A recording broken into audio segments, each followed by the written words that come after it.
Married. Elizabeth and I. That's crazy, isn't it?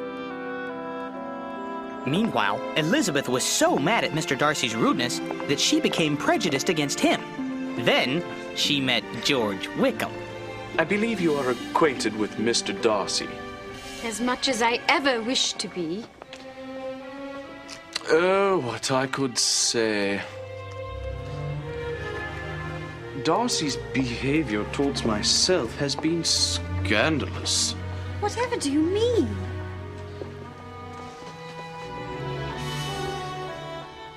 His dear father was my godfather. He loved me and meant to provide for me after his death. Darcy ignored my inheritance. He cheated me. Good heavens! But how can this be? Darcy claimed that I did not deserve it. He thought I was extravagant. Now I am poor. This news is shocking. It has to be made public. Not by me. I've never told anyone. You've had him long enough, Lizzie.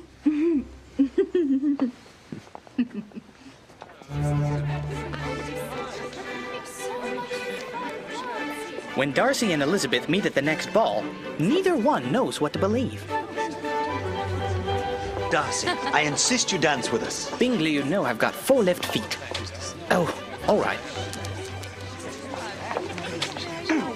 Miss Eliza, I hear that you've been talking with George Wickham. I would take care if I were you. The poor are great liars, you know. I know that money does not buy good character.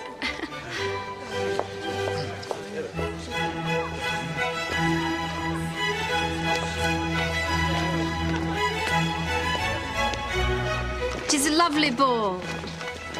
Don't you agree? Yes, quite. It is your turn to speak, Mr. Darcy. I talked to the dance, and you ought to make some kind of remark about the size of the room. Or the number of couples. Your sister will dance with just about anybody, huh? I guess you prefer to criticize everyone. I have heard all about you. Well, don't believe everything you hear.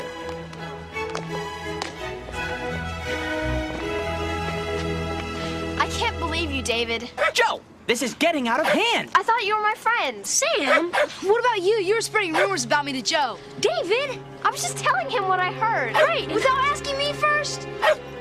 Guys, come on. Oh, like I need permission to talk? Well, obviously no one can stop you from talking, so why don't you get a radio station and tell the whole world? Hey, I mean, I can't hey, guys, time out. Hello? Guys? Guys! They're barking louder than I am. I like that one. That's a good color. This one smells funny. His clothes are lame. Well, how about one of these? Lame. Well, relax. You still have 2 days before the party.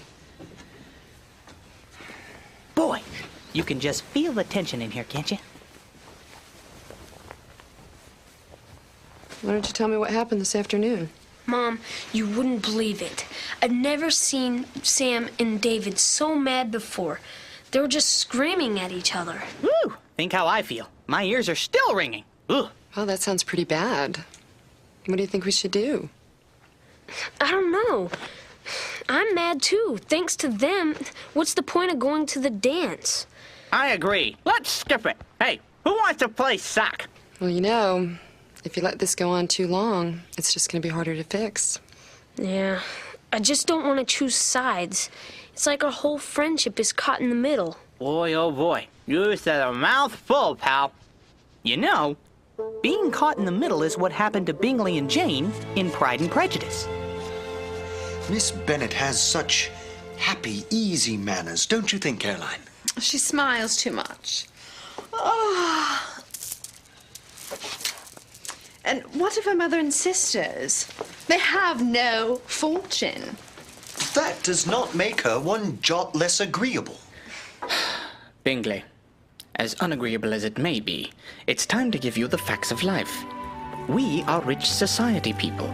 True enough. The Bennets are not. If you like Miss Bennet, we have a problem. She just, well, won't fit in our world. But she is so agreeable. I know. Actually, Miss Elizabeth's not bad. I heard her say the funniest thing just the other day. Well, since we agreed the Bennets are entirely unsuitable, I suggest that we return to London before things go any further. She's right. If I stay any longer, I might fall in love. Jane! Jane, come to me at once! Mama, what has happened? Dreadful news. Mr. Bingley and all his guests have gone back to London. When will they return? Perhaps never. Oh, Jane, how could Mr. Bingley leave? I know you would have got him if you could. My only consolation is that you may die of a broken heart, and then he will be sorry. He loves you. I'm sure of it. This has to be the work of Miss Bingley and Mr. Darcy. Oh. Ooh, I got it! I got it! Boy, sometimes I really wish I had thumbs.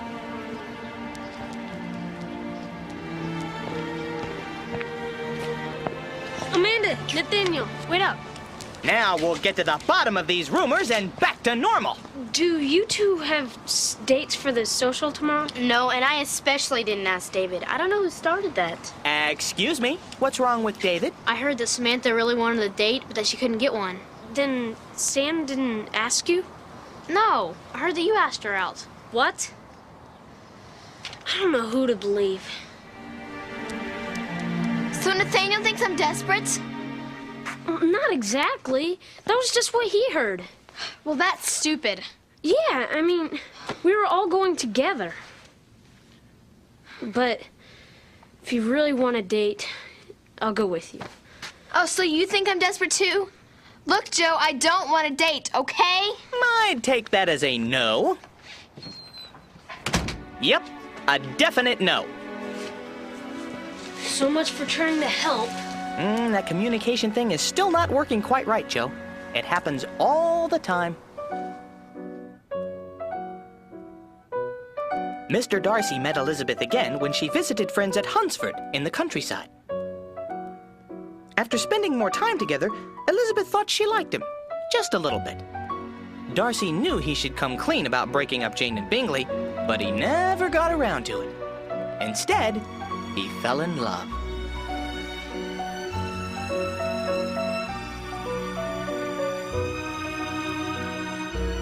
I got it. No, I don't. I'll say it. No, I won't. I'll do it. No, I can't. You were asked to speak with me, Mr. Darcy? Yes, if you don't mind. As you wish.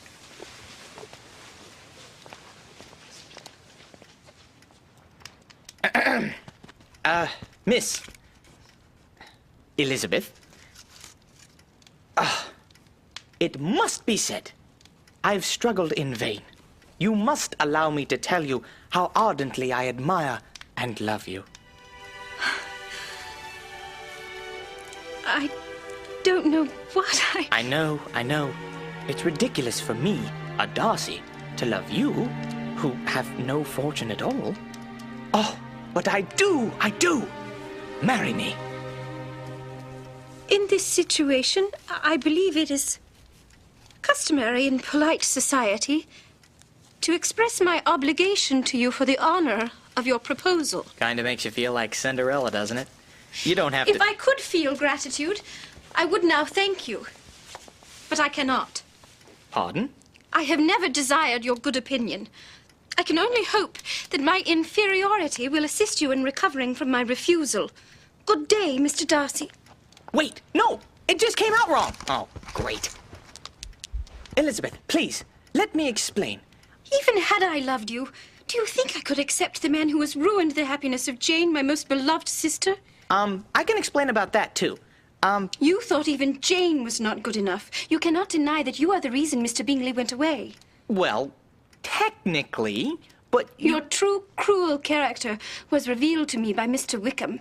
Wickham? That tomcat? You don't believe his story? I believed you to be a gentleman. That was my mistake.